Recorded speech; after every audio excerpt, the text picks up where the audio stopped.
Eu quero, queridos, hoje continuar o que nós começamos a quarta-feira passada, mas quero que você pense na sua vida.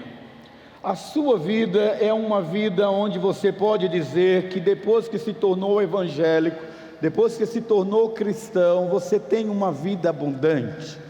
Depois que você aceitou Cristo, você é feliz. Você vive como se não fosse deste mundo. Você é movido por um sentimento de abundante graça. Pois é sobre isso que eu quero falar com vocês. Um caminho para a vida plena. Durante o ano passado todo, eu e uma equipe de irmãos fomos treinados e participamos de um treinamento chamado Ministério Vida Plena, que vai começar a partir de março na Cibapa. Um caminho para a vida plena implica em você admitir áreas na sua vida em que o Evangelho não tocou. Você é crente, mas continua fofoqueira. Você é crente, mas continua transando com a sua namorada antes de casar. Você é crente, mas continua trapaceiro. Você é crente, mas continua violento. Você é crente, mas continua com alguns cacuetes. E você chama essas áreas como não tem nada a ver. Olhe para mim.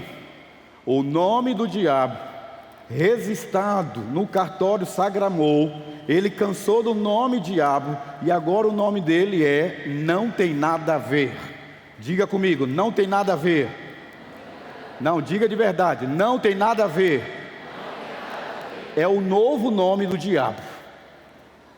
E é por isso que os cristãos andam levando uma vida relativa. O relativismo ético fez com que nós tivéssemos um empobrecimento da qualidade de vida cristã que Deus idealizou para você. Jesus disse: eu vim para que vocês tenham vida e tenham vida em abundância. A gente acha que a abundância é uma conta bancária gorda. A gente acha que vida em abundância é não ter problemas financeiros. A gente acha que vida abundância é você não ter nenhum problema de saúde. Por isso eu aprendi algo que quero compartilhar com vocês nessa noite. Eu sou um filho amado de Deus, lutando contra a procrastinação, contra a compulsão sexual, contra a mentira, contra a ira, contra a depressão. Meu nome é Valmir Andrade. Oi. E essa já é a primeira verdade que eu quero trazer ao seu coração nessa noite. Eu não sou meu pecado, eu sou um filho amado de Deus, amém? E se decido estar nesse ambiente como por vontade própria, é porque eu já decidi buscar ajuda. E quando eu decido buscar ajuda, eu entendo que esse é um tempo de eu me preparar para herdar tudo aquilo que Deus tem na minha vida. Tempo para que eu decida viver esse processo de cura. E quando eu decido viver esse processo de cura, eu quero dizer para você que esse é o tempo de Deus para mim e para você hoje. Por isso, queridos, sejam bem-vindos à série Um Caminho para a Vida Plena, a vida que Deus quer que você tenha. Seja forte o que eu vou dizer para você. Todos que estão aqui e todos que estão pela internet a cultuar conosco precisam admitir que todos nós precisamos da ajuda de Deus. Tudo sobre o que você não pode falar, tudo aquilo que está fora daquilo que as pessoas podem conhecer e que não faz parte do controle da sua vida, é um problema. E sendo um problema, você tem que admitir que vive parcialmente a vida cristã. O que pode nos atrapalhar na decisão de admitir que tem áreas na nossa vida que não tem a regência de Deus? O que você pode pensar agora, olhando para dentro de você, que pode impedir você de decolar e parar de ter altos e baixos na sua vida cristã? Eu acredito que talvez seja a negação. Negar é também você fingir ou forjar uma aparência que não é a real a que você vive. Por isso, a negação impede o camarada de ser autêntico, de ser verdadeiro, de ser íntegro, de se permitir viver dentro de uma comunidade, interagindo nos pequenos grupos. Há pessoas que têm resistência de fazer parte de uma comunidade como essa, para que as pessoas não vejam as feridas que estão no coração delas. O diabo semeou na cabeça de determinadas pessoas que se ela mostrar verdadeiramente quem ela é, ou se ela viver do jeito que ela realmente é, ela não vai ser amada, ela não vai ser aceita. E aí ela cria uma mentira, vivendo o que ela realmente não é. Nessa noite eu quero desafiar você a decidir parar de viver do passado. Há muita gente que vive especificamente sobre questões que estão levando-as a viver à sombra de um passado talvez triste ou um passado feliz. Eu gosto quando a gente lê o texto de Salmo 32, versículo 13, que diz: enquanto escondi os meus pecados, o meu corpo defiava de tanto gemer. Esconder os pecados é talvez você não entender o que o salmista está dizendo. O salmista não é um homem ímpio, o salmista não é um homem que vive além da presença de Deus, mas ele acredita de que se ele revelar a sua história, ele será menos amado. E há pessoas assim. Quando o salmista está falando de que nesse sentido, ele está dizendo que ele não é feliz.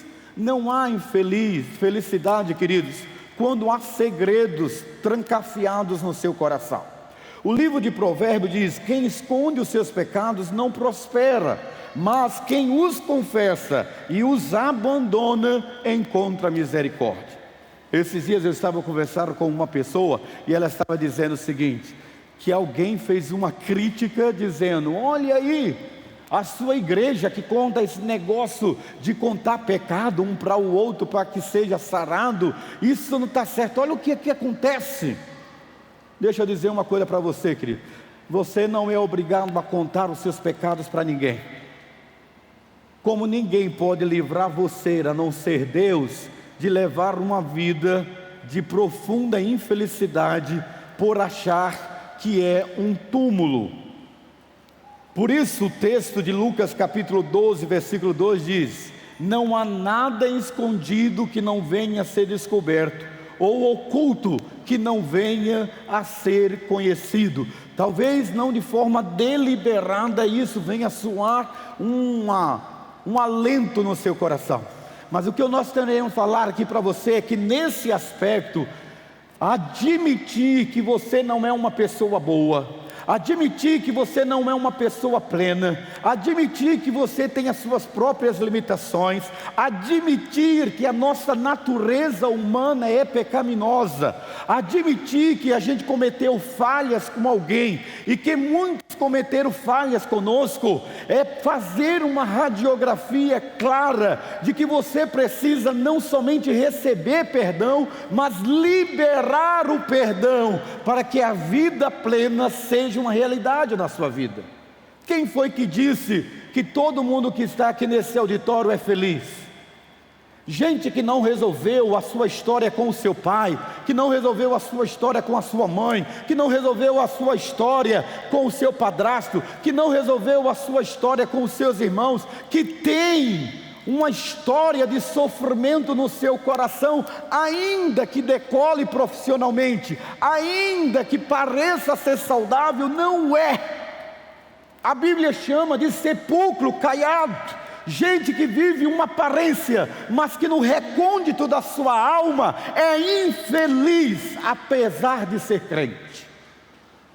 A Bíblia diz que pelos frutos conhecereis que sois discípulos. Você precisa viver, ou o caminho da vida plena é decidir viver a verdade. Quando a Bíblia diz conhecereis a verdade vos libertará, a Bíblia não está falando de segmento religioso, ela está falando de que você precisa do cristianismo, mas um cristianismo que confronte o estilo mascarado de viver. E nós somos expertos nisso, não somos? Nós gostamos de colocar uma máscara sobre nós. Se nascemos no lar evangélico, então já temos o carimbo e a chancela de que ser evangélico é sinônimo de ser feliz. O evangélico também sofreu estupro. O evangélico também foi abusado na infância. O evangélico também nasce com uma natureza ruim, com uma inclinação para o mal. Religiosos também falham. E quando a gente diz decidir viver a verdade, Jeremias capítulo 6, 14, olha o que diz: eles tratam da ferida do meu povo como se não fosse grave. Paz, paz, dizem quando não há paz alguma. Ei, tem coisa pior do que a gente achar que está vivendo em paz e há guerra no nosso coração? Recentemente eu fui procurado por uma ajuda de um casal de namorados. Se namoram quase 5 anos. Ele é evangélico, ela não evangélica. E aí eles foram namorar. Sabe como é a juventude, né, queridos? Hormônios para tudo que é lado. Nesses hormônios todos, eles tinham uma relação moderna, porque relação antes do casamento não tem nada a ver. Não é pecado. Só que eles começaram a frequentar essa igreja. A menina se converteu, de verdade. E em uma das minhas pregações aqui, ela disse para ele: ó, lacrei. Você entendeu o que eu disse, né? Está fechado. E ele disse: não, mas o que tem a ver? Você vai pela cabeça do pastor Valmir? Ela falou assim: não, eu vou pela verdade que eu conheci. Não tem mais, só depois que a gente casar. O que você acha que, se ele fosse cristão, deveria fazer? Propor ela em casamento. Não, ele terminou. Você acha que essa história de prova de amor que acontecia no tempo dos meus pais não acontece hoje? Você acha? Os caras são tão safados quanto era antes, gente. Ah, porque eu te amo. Prometer para casar. Não, ele largou. E eu atendi aquela moça, estou contando uma história que ela disse: pastor, pode contar, que eu quero que todo mundo saiba. Eu quero que, desculpe o Dene no Dene, seja forte. Eu quero que o pastor saiba que a juventude é uma farsa. Eu disse: não, não é todo mundo assim não. Entre 300 safados, um é honesto. Não tem jeito. Ela disse: pastor, o cara não quer viver. Ele fica lá assim. Aí ela contou a história dela. E aí eu comecei a olhar esse texto, querido. E veio o que 1 João 1,10 diz: se afirmarmos que não temos cometido pecado, fazemos Deus de mentiroso, e a sua palavra não está em nós. Pecado é pecado, problema é problema, querido. O problema do ser humano não é problema. O problema do ser humano tem outro nome: é pecado, é fazer algo desalinhado com a vontade de Deus. O cara quer uma igreja que não diga que ele está em pecado. Ele quer uma igreja em que diga para ele que beber não é pecado, que transar antes do casamento não é pecado, que passar a perna no sócio não é pecado. Ele não quer uma igreja que fale de pecado. Mas a igreja que não fala de pecado, toda ela vai para o inferno. Tem que falar de pecado para você não ir para o inferno. Ah, pastor, o inferno está longe. Daqui a alguns anos você vai ver. Nós precisamos entender que a Bíblia está dizendo isso. Lucas 8,17. Porque não há nada oculto que não venha a ser revelado, e nada escondido que não venha a ser conhecido e trazido à luz.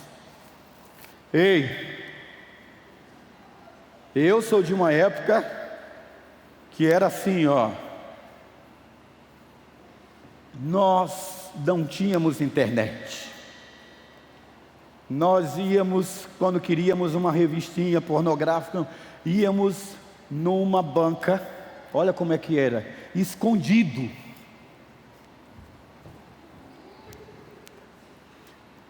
Aí aquelas montes de senhoras entravam na banca de revista e a gente fica lá. Era assim que a gente pecava. A gente pecava, escondido.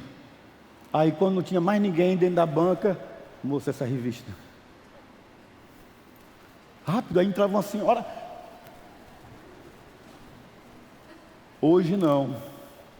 O pecado é aberto. O cara tem um pecado no celular. O pecado, aí o cara, para cima e para baixo, todos nós sabemos como ele vive. Ele está em pecado e ele ousa julgar a igreja e o pastor como se ele estivesse na reta, em retidão com Deus. Não é um filho do capeta? Não tem vergonha na cara? Quando a Bíblia diz claramente, no texto que está em João 14:6, e a esperança, portanto, cada um de vocês deve abandonar a mentira e falar a verdade ao seu próximo, pois todos somos membros de um mesmo templo. E respondeu-lhe Jesus: eu sou o caminho, a verdade e a vida. Ninguém vem ao Pai. Vamos ler todos juntos, vamos lá? Eu sou o caminho.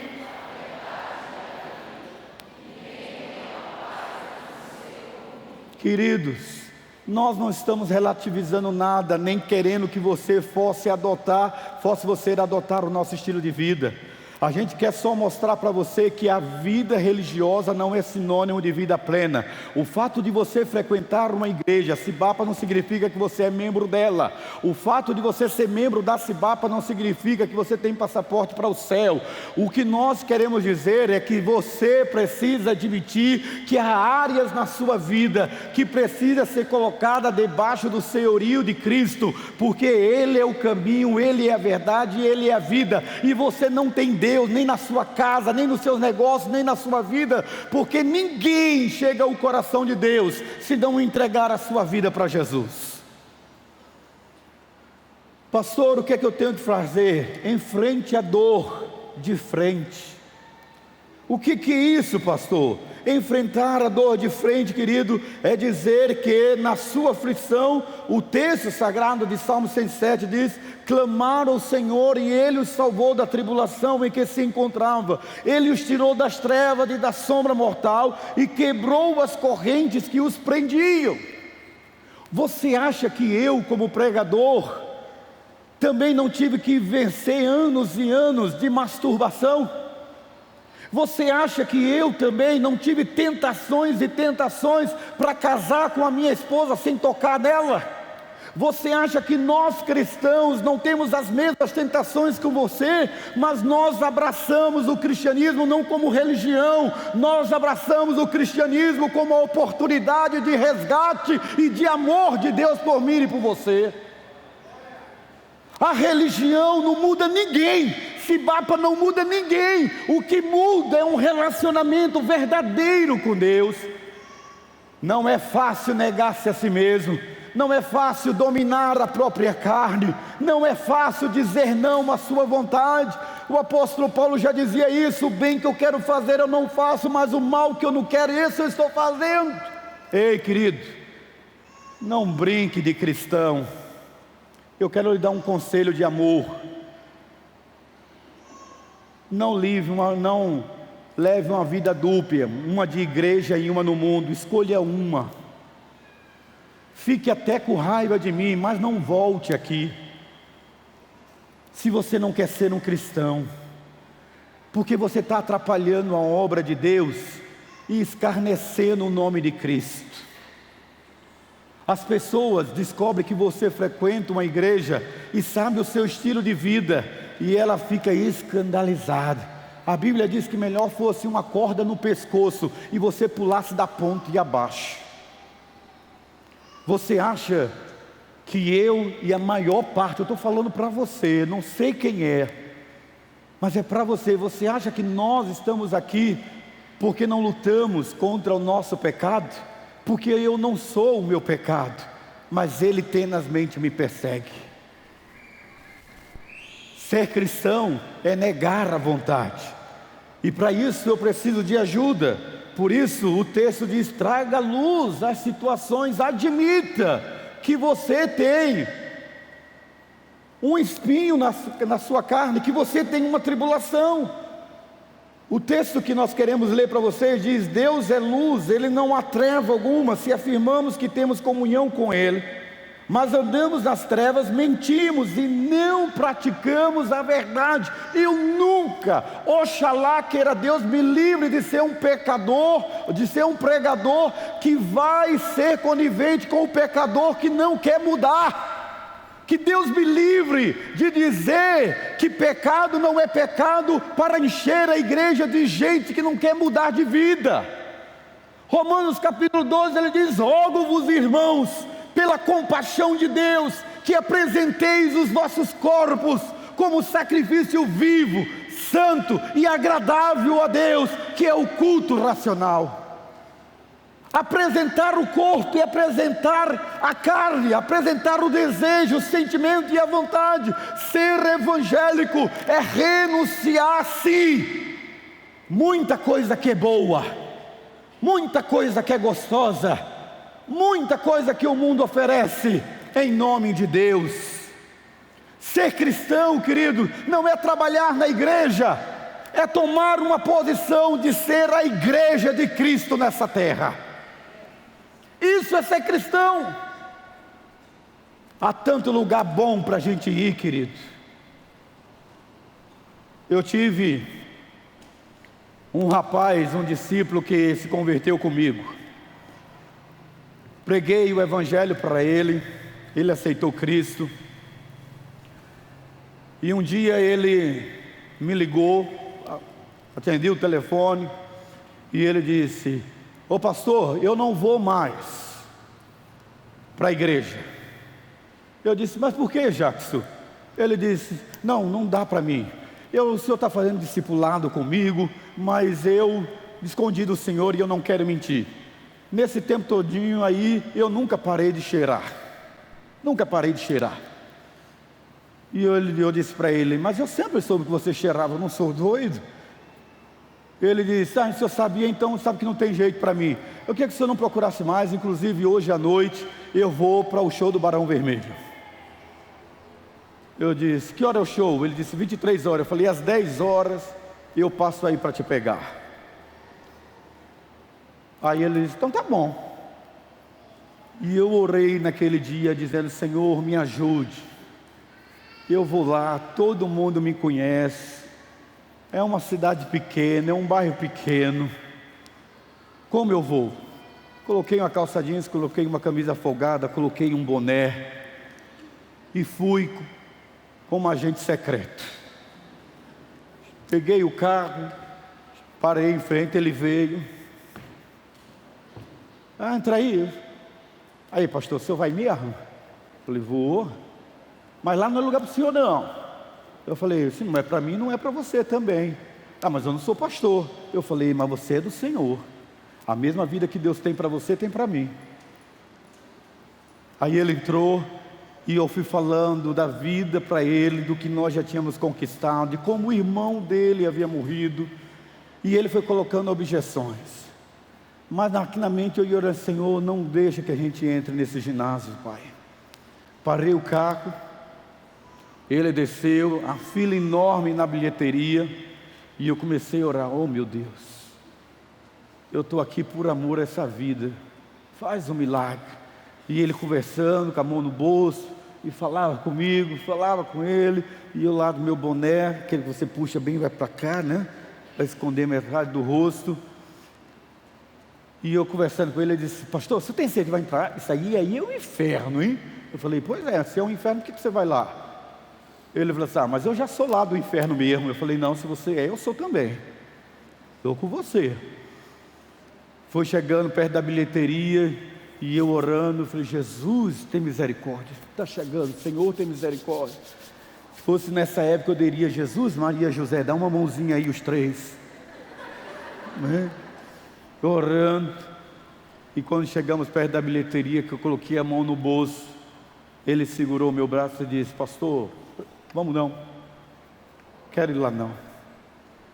Aquele moço hoje está casado, membro de uma igreja, vivendo uma vida em paz.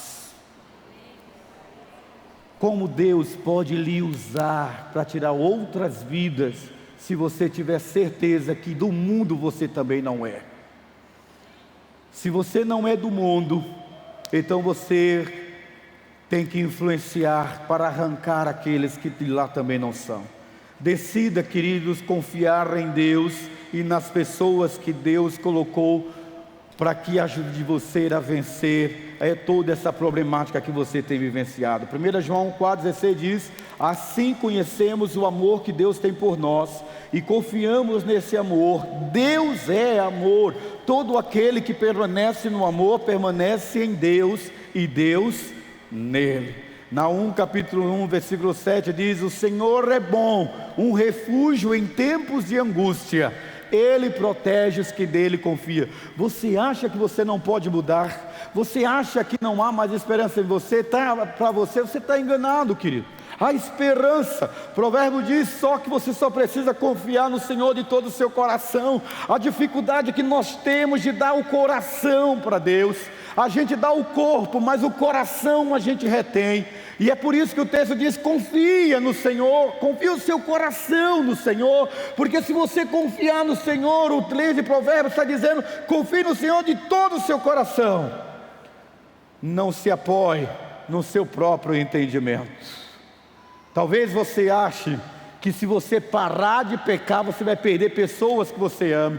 Se você parar de ser conivente com o erro, as pessoas vão te rejeitar. Essa é uma mentira de Satanás. As pessoas vão te respeitar porque você é um homem e uma mulher de Deus,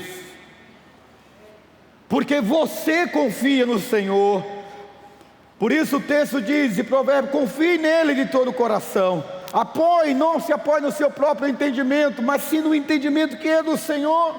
Salmo 40 versículo 4 diz que o resultado disso é, e eu me sinto assim, viu? Olha para mim, eu não nasci no lar evangélico. Eu fiz o treinamento Vida Plena para entender que a vida plena é uma vida abundante, quando você deixa Deus tocar em todas as áreas da sua vida. Como é feliz o homem que põe no Senhor a sua confiança e não vai atrás dos orgulhosos, dos que se afastam para seguir deuses falsos.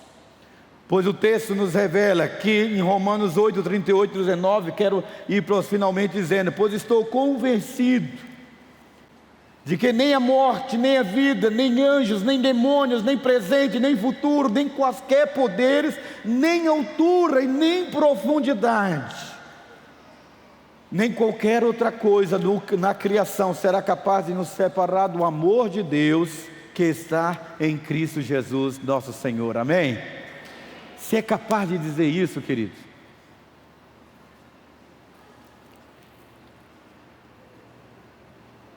Nada vai nos separar do amor que há em Deus, em Cristo Jesus. E quando nós entendemos esse conceito, nós chegamos a entender claramente o que diz o pastor, muito inspirado por Deus, que escreveu esse material. Ele diz: quando Deus invade a vida de uma pessoa, as coisas mudam. Não somente isso, mas o impacto dessa pessoa no mundo também muda. Bill Johnson, quando ele escreve essa mensagem, ele diz que Deus não aceita a parcialidade da sua vontade nas nossas vidas. Ou nós aceitamos e nos rendemos à soberania de Deus, ou nós seremos cristãos doentes, que tem tudo para viver uma vida plena, mas vive uma vida de miséria sendo evangélico. Deus quer que você tenha uma vida plena. Curve a sua cabeça. Eu quero orar por você. Um caminho para a vida plena é um ministério que nasce nessa igreja. para nos ajudar a vencer áreas análogas na nossa vida, para viver um estilo de vida que sofre de uma bipolaridade entre a fé e a razão. O ministério Vida Plena é porque Deus não deseja que você seja membro apenas de uma igreja, mas que você seja um homem e uma mulher restaurado por Deus. O ministério Vida Plena traz para você uma oportunidade de ser um cristão autêntico, verdadeiro, que não cogita entre dois pensamentos, segue apenas uma orientação: Jesus em você sendo glorificado, Jesus em você sendo anunciado, Jesus em você trazendo a bênção de Deus que enriquece e não acrescenta dores.